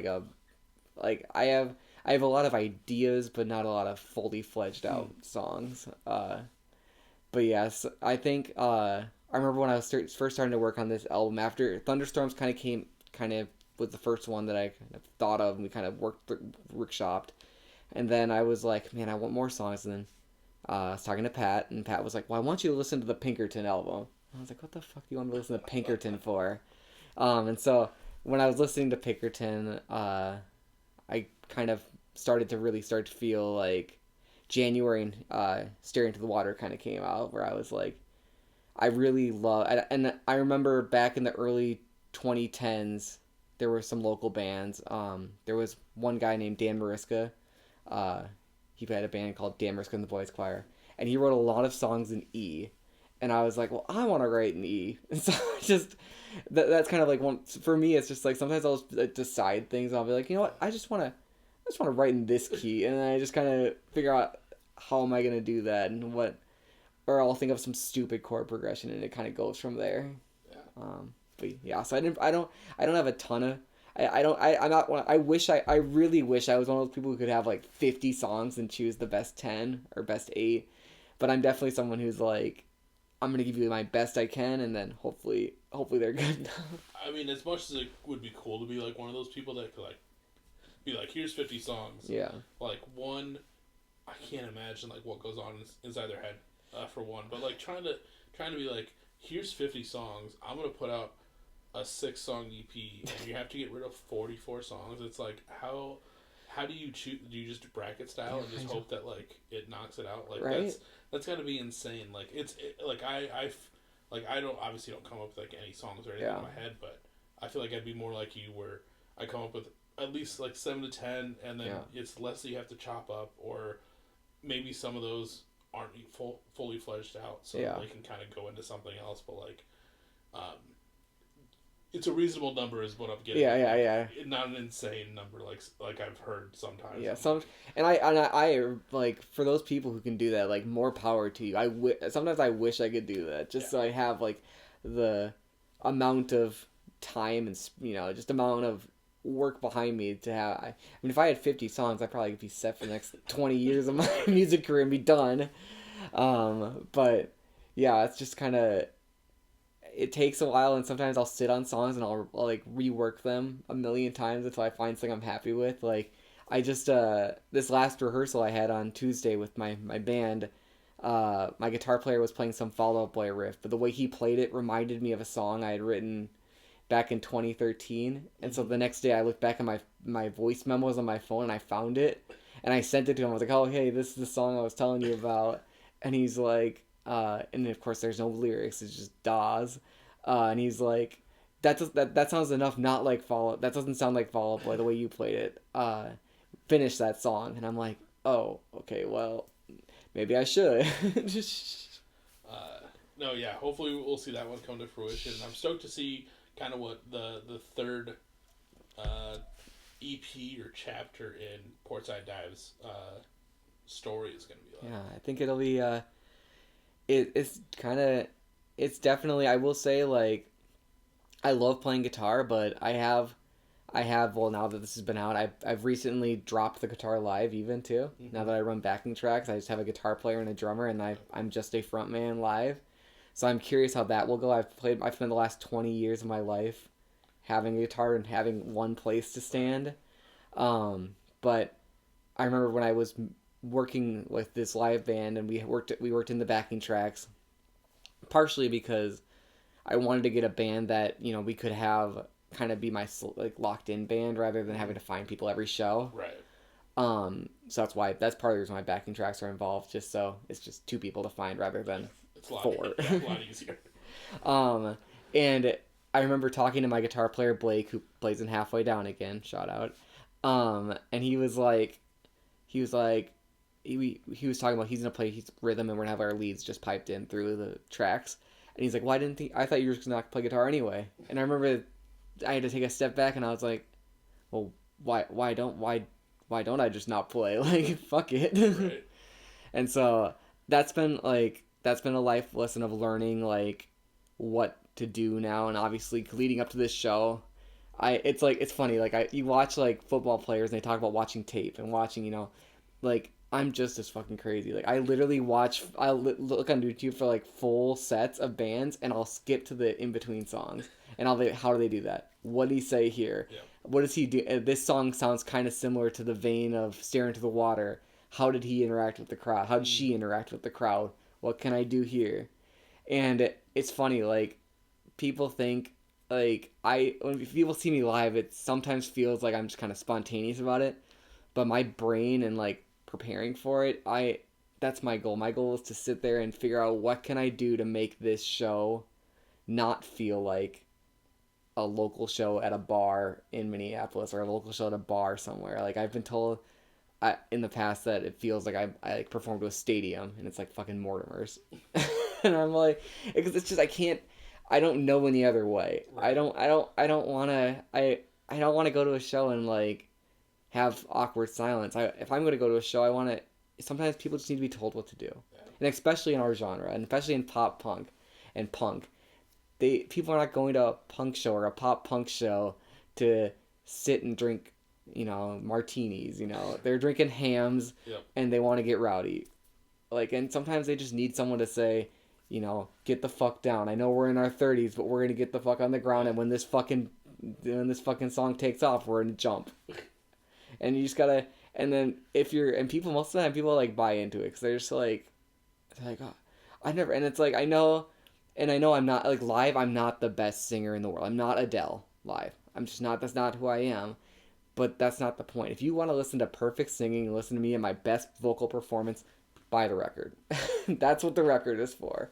Live, I'm here to give you a performance and here to give you something for you will remember for the rest of your life.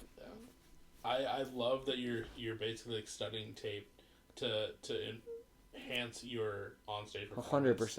100%. Everyone better, like I know that the 23rd and 24th sold out shows, but everyone better be at Gloria, not just for Gloria, but be ready for Portside Dive. And we'll talk about that date again here in a little bit. But like that's, as a spectator that goes to shows, like that's amazing. I'm stoked to see a full Portside Dive set. It's I try real hard just to you know that studying tape is really it's something that like, and honestly talking about Gloria, when I gave up the guitar, Matt Webster is one of my favorite frontmen in the Minneapolis scene. Yeah, amazing. So what did I do? I reached out to him and I told he was one of the first people I reached out to. I said, hey, I've given up the guitar live. What are your tips on being a frontman without a guitar? And he listed them out for, like, tips for me for things to look out for, things to do, and it was like I'm like, because that's what my job is. My job is not to stand there. My job is not to, you know, my job is to leave it all on the table. Yeah. And burn my voice out and make it an event that you will not forget, because that's all I got. Yeah. I'm this random dude from Minneapolis who you may have just walked past the bar and said, oh, there's music playing. And my job is to, you know, and sometimes I'll make stupid jokes that don't land very well. I remember my old band, we covered a Tom Petty song, and I said, this one's for the old people or something like that. And sometimes I'll talk about, in 2008, I was diagnosed with cancer and I beat cancer. That's what, Everything is Gold's about, my first record. So I'll have a speech about that, about, you know, tomorrow's not guaranteed, and just having these moments where people will come up to me after, and I know it because on more than one occasion I've had people come up to me and say, hey, that story you told, I relate to that. And it's like, because what I don't think a lot of local bands and like bands that are smaller and not arena size, like obviously if you go to Green Day, they know what the fuck they're doing. If you go to Blink-182, they know what they're doing. They've also had years of doing it to get to that point. Local bands don't realize sometimes some bands are good at it, but the time between songs is just as important as the time you're playing songs. Yep. And like balancing that and like writing it on your set list and like making the show. And I think I when I think about like my performance and making a performance and making a live show, you have to think about it holistically as how are we going to do this live show? What moments are we going to do? So my band that we're rehearsing for this show on the 23rd and 24th, we're rehearsing the transitions too. Like I'm going to, which if you're coming to the Gloria show, which you should, stare into the water is a na part. I'm teaching the crowd the na part before that. Yeah. I'm telling my band how do I want to do that. And if I want to do like the Chappelle Row and have a drum beat going, or Chapel Run, I'm sorry, going while I do this, I'm going to tell them what do I want the drum beat to sound like. Mm-hmm. And that's kind of the thing of like, with my band, I'll be like, 80% of the time I want you to do this, 20% of the time I want you to do whatever the hell you want. Make the show original, but make it, and that's what I told my current drummer.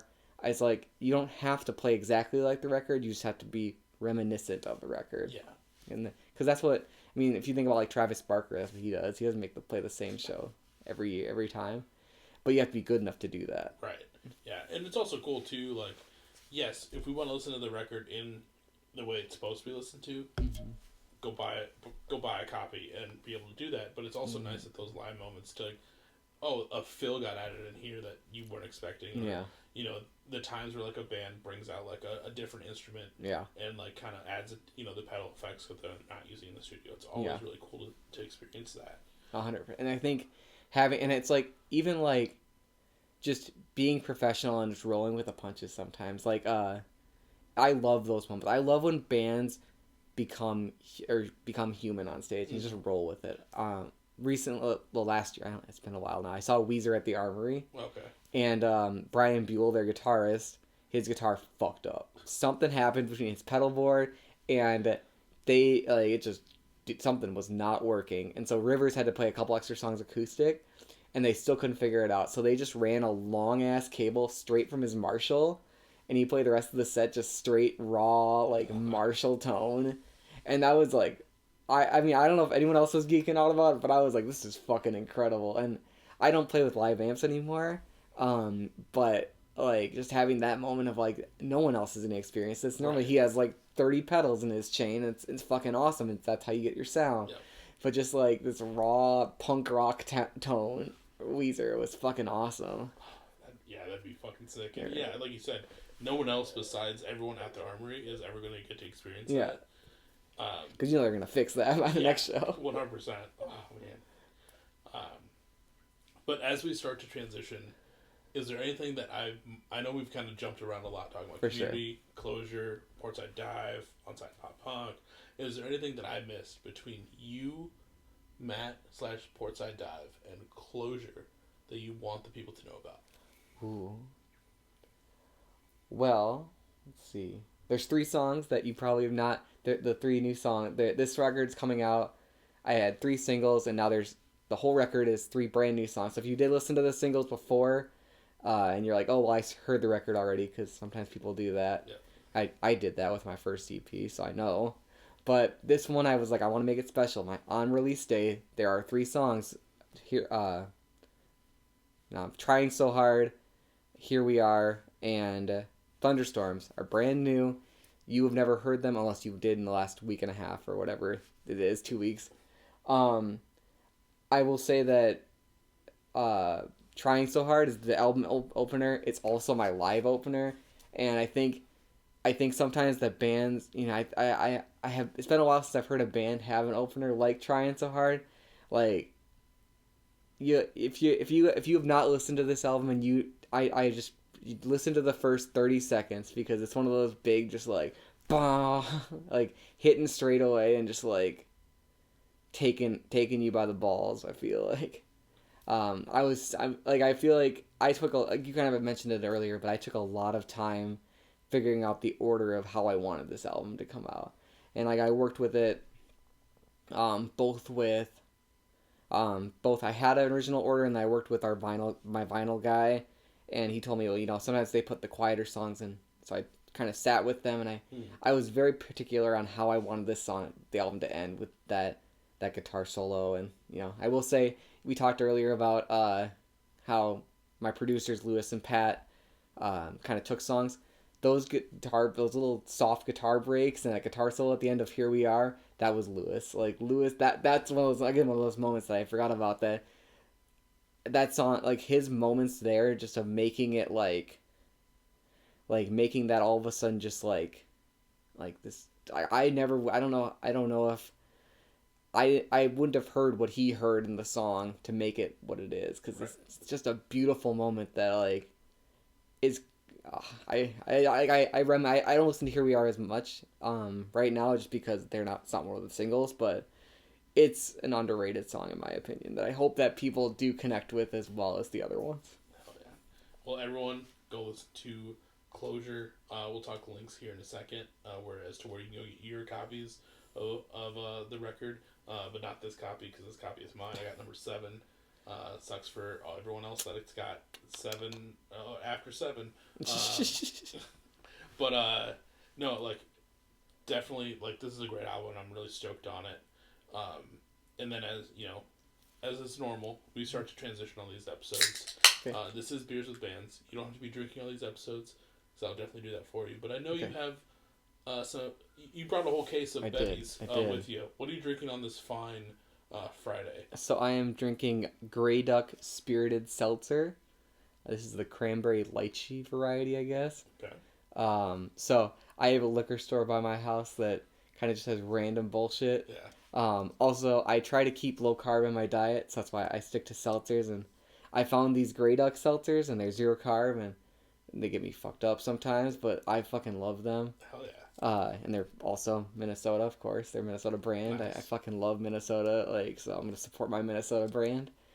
They're fucking delicious, though. Yeah. Yes. Hell yeah. Yeah, I need to also start doing that. I have found a few like low carb or no carb stuff, but my fridge is still full of hams and Keystone, so it's got to get drank at some point. Being friends with Linus and having them, my fridge is also full of Linus, and so my band fridge for my band is full of hams for the band. They love hams. Yeah. I will say I didn't bring them today, but since this is Beers with Bands, I will give your listeners a fun tip. There is a beer called Grolsch. Have you ever heard of Grolsch? No. So, Grolsch tastes like fancy Heineken. But the bottle of Grolsch is kind of a fun little like pop where you have to like push it and like it pops up, and then there's a gasket on it to like keep it shut. Oh yeah. Fun fact to tie your beers and bands is that gasket is the same circumference as a guitar strap lock, and it's like it. And I put them on all of my guitars. And they work better than any strap lock I've bought. Interesting. And they're expensive beer. It's like $11 for a 4-pack, but you're thinking about it, you get 4 beers and you get 4 strap locks. That is true. And strap locks are like $20 for 2 normally. So if you're looking for a strap lock and you want a beer, you can drink this beer. It tastes kind of like Heineken. It's not the best beer I've ever had, but then you get a strap lock as well. And I can hold my guitars just by like the strap, and then they'll just stay there. And so that's like the most punk thing I've ever heard. I was told that early in my middle in my music career, and every band I've ever met, I bestow that knowledge to. That's pretty amazing. I don't think I've ever heard a band say, "Yeah, buy this beer specifically. The beer's okay. It might suck, but you get this strap lock out of it." Like that is pretty fucking amazing. And they work amazing. Like I trust those better than like any other strap lock I've ever owned. And then the best part is you can use any strap you want then. Like, because you don't need to have the special like special like seatbelt clip ones like we used to use in the early 2010s. You can just use whatever you want, and then you just put it over, and it works. It works perfectly. Hell yeah, dude! The more you know. That's amazing. I kind of want to go get those, and I don't even own a guitar. But then I'll just hawk them at shows and be like, you need a strap lock? I will say, Fender does sell a version of strap locks that looks like it now, but don't buy those. Just buy the Grolsch. Buy the Grolsch beer, and it's the best little known secret for you. Yeah. That's amazing. Grolsch sponsor me. Before we get into any stories, there's been a cool thing that you've been doing outside of music in your day-to-day life. And I know a lot of Americans have also partaken in this. You know, I'm from Iowa. I lived right outside of Iowa City. Very, very, very, very familiar with the Iowa Hawkeyes. And, you know, Kaylyn Clark and her whole story. Not to say that she's generally like the main figure in this. There's, you know, Angel Reese and there's a lot of great players that have come out of just women's basketball in the past few years, and just it's crazy how big it's gotten. It's gotten so big to the point where you and your wife went and checked out a Lynx game, enjoyed it so much that you have now bought tickets for the rest of the season. Yep. Which is amazing. It's great to see everyone get like the spotlight on what they're doing because they have a great team as well. Like what moment sparked it for you to like kind of get into, or like the thought to be like, hey, let's go check out a Lynx game? Sure. So it starts back in March, during March Madness, and I have a coworker named Liza, shout out Liza. She's a huge UConn Huskies fan. She's a huge women's basketball fan, UConn Huskies. And I was like, well, you know, and I was kind of like, I never really got into like men's basketball or anything like that. And then she was, I like to, you know, like, what are you interested in? She was telling me about UConn basketball, and I was like, well, it's kind of cool, like, why not? And then she was telling me that the UConn Huskies this year, which they were robbed, but we can, but they were down to like, so there was like, they normally have a huge roster, right? Every team, you have like the starting five, and you have like, I don't know, like 6-7 people on the bench to switch in. Yeah, at least, yeah. The UConn Huskies were down to 6 active players. Total. And one of them is named Paige Beckers, who's from Minnesota. She's from Hopkins. She's the fucking star. Amazing. And I just bought in, and I was like, I'll watch them. And then in that first game of just watching these players play at such a level, and basically almost every single player was playing for like 30-40 minutes of the 40-minute time, you know, the whole game. Which most guys aren't even playing. It was fucking, and they were intense, and it was just like, it just their will to win was just like, I just couldn't get enough of it. And so we watched that, and then UConn lost to Iowa, unfortunately. And we can get into that. I'm not the big unfortunately I'm not the biggest Caitlin Clark fan, but we don't need to get into that. I'm also not the biggest Iowa Hawkeye fan. Okay, I just grew up right outside of it, so that's fair. But it was just boring. No, I'm just kidding. But yeah.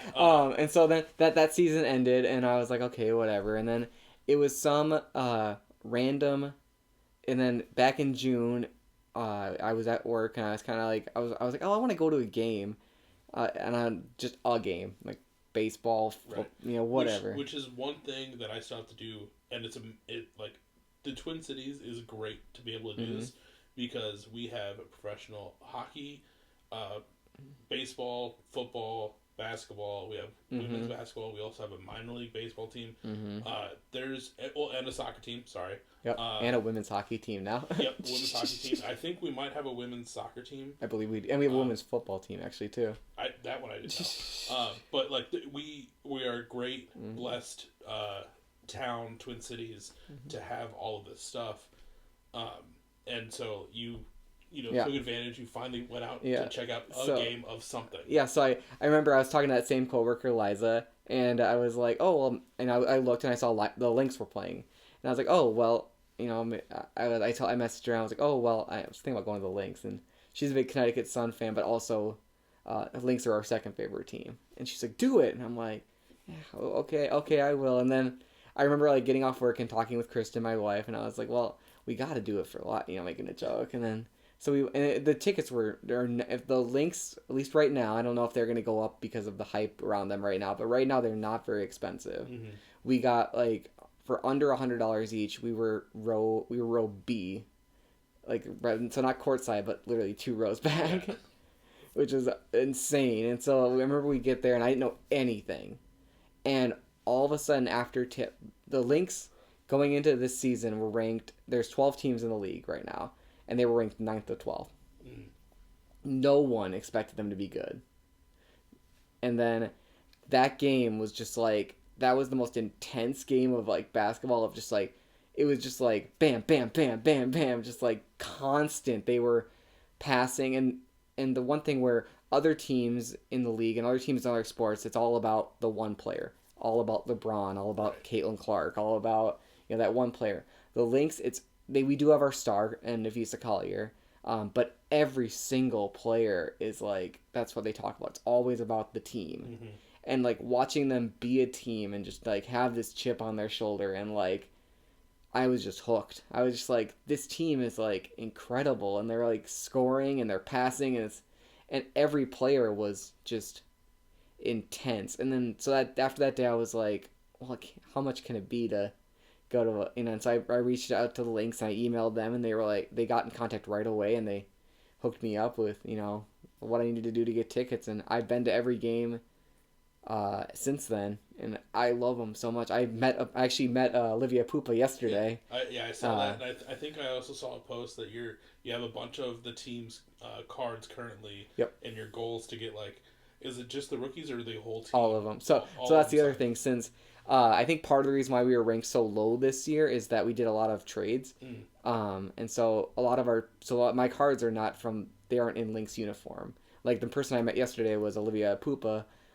She is a French player. This is her first year, I think, in the WNBA. But she's been a French player for years, so I got a card on eBay from France for her to sign. Nice. And like they have every year they play what's called the Commissioner Cup. And the Commissioner Cup is not their championship, but before they had a championship game, the Commissioner Cup was the championship game. Because historically, women's basketball is not paid very highly. Right. So part of it is that this game, they get paid, like the team gets $500,000 to split amongst the players, among other things. So they really are hungry. So the Lynx were not expected to do well at all. They're going to the Commissioner Cup. They've won 6 straight. To go into this, they go into New York and beat New York in New York. And I remember there's a video on Instagram of our two guards, Courtney Williams and Natisha Heidemann, and Courtney Williams comes up to Natisha Heidemann and they're just like, I ain't never been a winner. Well, you're a winner now. And just like, I think that's part of the reason why I love them so much, is because I'm someone who's and I'm so much someone about community and like building your community, and like, as a team, they play as a team, and our coach is like Cheryl Reeve, who's incredible. Like, she's the Olympic women's coach too. Yeah. So, she came in. I can't remember what year, but after her year, we won 4 championships within like 6 years, and we're going for our 5th one this year. Dude, hell yeah! They're probably the most winning sport in Minnesota. So if you're looking for a winning team, so Minnesota doesn't win very often. Our other sports team, we have our Twins, who won in 91, but the Lynx have won 4 in the last 15 years. Hey, Timberwolves were close. They were close. They were. But I do understand, since living here, like, a lot of the sports teams have not gotten very. We have a Minnesota effect in the playoffs. I remember. I think it was Liz. I'm butchering remembering stuff. Mm-hmm. Liz Brooks from the Twin Cities. Mm-hmm. I think she had tweeted out something because it was like right when Stanley Cups were like getting really popular. Yeah. She tweeted this really funny thing about like, don't worry, the Wild aren't getting Stanley Cup either, or something like that along those lines. And it was the funniest thing, but it was also like, oh yeah, that's right. It's like, true. Yeah. It's not that great, but. It's really cool to see you like dive into like this other thing outside of music too, and like being friends with you since we fully met at that one show. Yep. And just seeing like everything you've been doing with getting so invested in women's basketball is really cool. For sure, yeah. I think more people need to give women a chance. I think like sometimes people have that conversation. Well, they men's teams are better than women and or whatever, and it's like I don't buy that bullshit. Like they're not competing with men. They're not. It's right. Like they're competing at their level against their people, and it's like that their level of competition with each other is just as much, if not hard. I mean, I think about even like watching the women in the Olympics right now, which hopefully by the time this airs, go USA. Hopefully our women's team took the gold on Sunday coming up. But I watched the men's team, and it sometimes feels like when I watch the men's teams, the men's USA team with LeBron and Steph Curry and all them, and it feels like we're almost watching like a Harlem Globetrotter game. Oof. Where it's like they're having fun, like that's like unserious and having fun, like and it's fun. Like don't get me wrong, it's fucking cool and fun, but it's like there's moments where you can tell they're like, oh shit, we actually have to try. Yeah. But there are other times where they're just dunking and having fun and doing all these weird.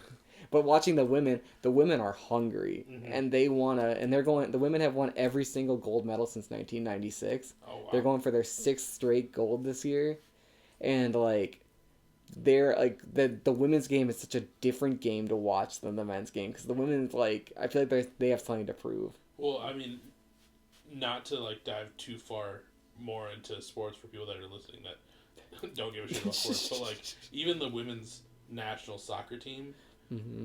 Does better than the men's national soccer team for like the last at least 10 years, and we've seen how that's gone. And like, I'd rather watch not saying like it's a demeaning thing, but I'd rather watch the women's national team play over the men's national team. It's just like with the men, it's like I'm watching Harlem Globetrotters have fun and dunk, and I of course I love watching dunks and I love watching that, but the women's team is just like. Oh shit! They're angry. They want to they have a chip on their shoulder and they got something to prove. Yeah. And like where the men, this is their off season. The women are in season right now. Right. So like watching their game today against Australia, they won by like almost 30 points, and it was the semifinals. And Australia is a good team. Yeah. Like, it's just and then like watching like even like people who like are becoming Caitlin Clark fans. Like it's funny because like most people got this year into because of Caitlin Clark. Yeah. And I'm the same year. It's my first year getting into it, but I wasn't because of Caitlin, because of Paige Becker and UConn was my gateway.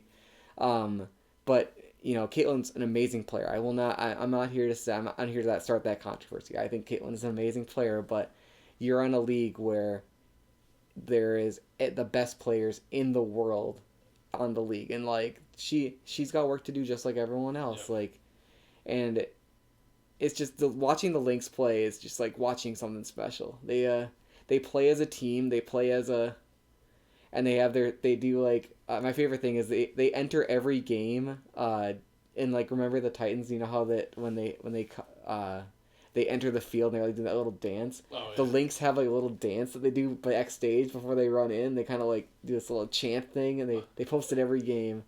And I fucking love it so much because I'm like, oh, this is like a team moment, and it's all about being a team. And like, I don't know, it's funny. Like I preach teamwork and being a team as a solo artist, but like I wouldn't get where I'm at without being a team. And I think having a team, and it's great to see like a team that wins.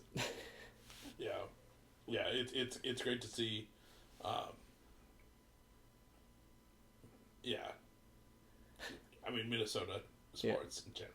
Like it's nice to see at least get a win every once in a while. If you haven't gone to a Lynx game, go to a game. I promise you'll have fun. They do all the things that you want at a sports game, like shoot t-shirts and all that, and the tickets are like a quarter of the price. No, yeah, it's definitely on my list. I mean, hell, like I live close to the Twin Stadium too. Like I still haven't gone to any of those games. But that's for a whole different. That's more sports than I think I've talked on a lot of these episodes. Actually, no, I recorded an episode the other day with John from Gnawing, and we went down like a baseball tangent. I normally don't get into sports. I honestly am not a sports guy. I like going to Twins games and all that, but the Lynx are like my first team. Like I actually know every player, and like the Lynx are like my biggest sports obsession. Like I watch Vikings obviously, but like the Lynx are like a different beast for me. Yeah. Well, Matt, as we start to wind down here, like this has been a great time talking about, basketball, music, the community in general. But you've checked that episode. Do you know how these kind of go? We usually talk about some fun stories before I let you take off. Tell me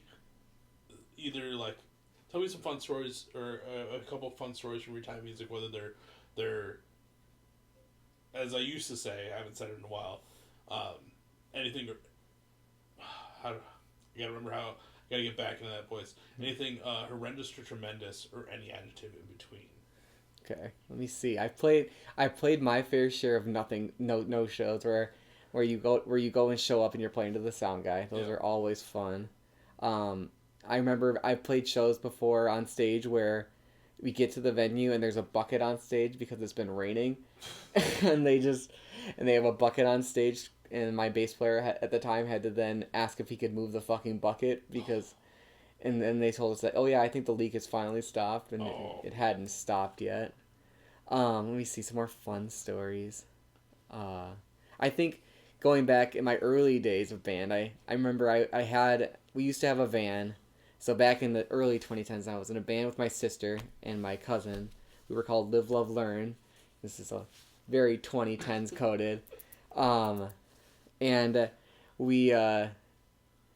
we bought a trailer, and we were going out to Dassel, Minnesota, because there was a venue called the Upper Room in Dassel, and the owner of the Upper Room loved my band for some reason.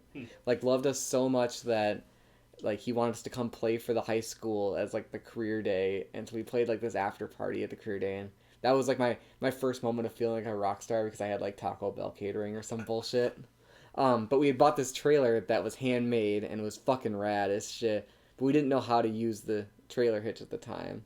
Well, first we called our trailer, of course, Trailer Swift, because you gotta call it you gotta name your trailer. And I remember driving up to Dassel, and we kept hearing the trailer go, "Koo, koo," and we're like, what the hell? Like, it seems, and we looked back and it was fine the whole time, and then we get to the venue and we realized that the trailer had come off the hitch, but somehow the chains had wrapped around the hitch, and that was the only thing holding it, and so we almost got in a car accident on the way up there. Oh my god. But yeah, so I mean that's kind of a short story, but definitely was a life lesson to learn to secure your trailer before you leave. Yeah, definitely make sure it's secure. Thankfully, you had the chains that somehow wrapped around. Yeah. Oh my god, yeah. Yeah, that could end terribly. We've all seen videos of that shit happening, but I think it's not my story, but I think my favorite like van or trailer story is from Cities Never Sleep. I don't know if they ever told this story. They may have on your episode actually. They were going on a trip. They were traveling from Minnesota to Wisconsin, and their van caught fire, and it was a wreck, and they had to. But my favorite thing about that story is Jay took a video of it. But his iPhone, how sometimes iPhones do like a video of like moments in your life. Oh yeah. And so his iPhone made a video of this horrible like van burning, and it put like uplifting music to it the whole time. And so I think that's not my story, but I love every time I like see them. That's like one of the first things I think about when I see those guys. That'd be such a like kick in the face from an iPhone to do that. It's also fucking hilarious. But yeah, everyone listening, secure your trailer. Yes, secure your trailer. Make sure you're good to go. But thankfully you survived that. Yes. You're here to tell the story now, and you don't have to pay any consequences for it. Like I said, Matt, like. This has been a great conversation. I'm happy we got to finally do this. 100%. After officially meeting, probably that show was back in like I want to say January at least. At least, maybe even longer. Yeah, I'd seen you around. My one story that I wanted to mention today while you were here is there was a point in time when I was getting close to episode, I think like 100. maybe 50 or 100, and I had tweeted out like, I'm getting close to this number. Like I should do something fun. And I remember specifically there was someone that had tweeted back and was like, hey, you should go to Grumpy's and have Pat serve you, like, do an episode at Grumpy's and just have Pat serve you stuff during it. And that was you that gave me that idea. And it's like, I got to tell you, it's still in the back of my mind. It'll happen at some point. And I just remember you had tweeted that at me, and I was like, who the fuck is this guy that randomly somehow is also in Minnesota and knows Grumpy's and all this stuff. But like our journey started that far, and it's nice to finally get where we are now. Well, hell yeah! I'm glad. I hope you see that one day then. Yeah. One of these days it will for sure happen, and I will make sure you get the credit for it. Hell yeah! But like I said, this is a great time. Everyone go listen to Closure. Get it on. If anyone's looking for copies, where can they get it? It's on all major streaming platforms, so Spotify, Apple Music, Deezer. You can buy physical copies on Bandcamp, portsideDive.bandcamp.com. I'm Portside Dive everywhere. That's PortSideDive. It's not Portside Dave. I'm sorry, my name is not Dave. I do get called Dave occasionally, but it is Dive, because you dive off the side of the boat, the port side. That's how you can remember it. But yes, Portside Dive everywhere. I have Portside Dive everywhere. Luckily, I picked a username that I don't have to put band or Minnesota or anything after. Yeah, that is very nice. That was part of creating it. Also, the Gloria show that you'll be opening for is September 27th at the Uptown VFW. Hell yeah. Gloria, the wonderful, amazing Gloria, Matt Webster and Josh Nelson asked me to play, and of course I said yes, and I'm very, very excited. And I think I've asked Matt Webster 3 or 4 times now, is he serious? Because I still am like waiting for the moment for him to be like, oh, sorry, but it's serious. I checked with him again yesterday. I am still playing as of yesterday. Oh yeah. Well, I will hopefully be at that show to see you there. And everyone go get a copy of Closure, go listen to Closure, and be ready for everything coming next from Portside Dive / Matt. And I will catch you all on the next episode. See ya. Bye. Beers with Biz.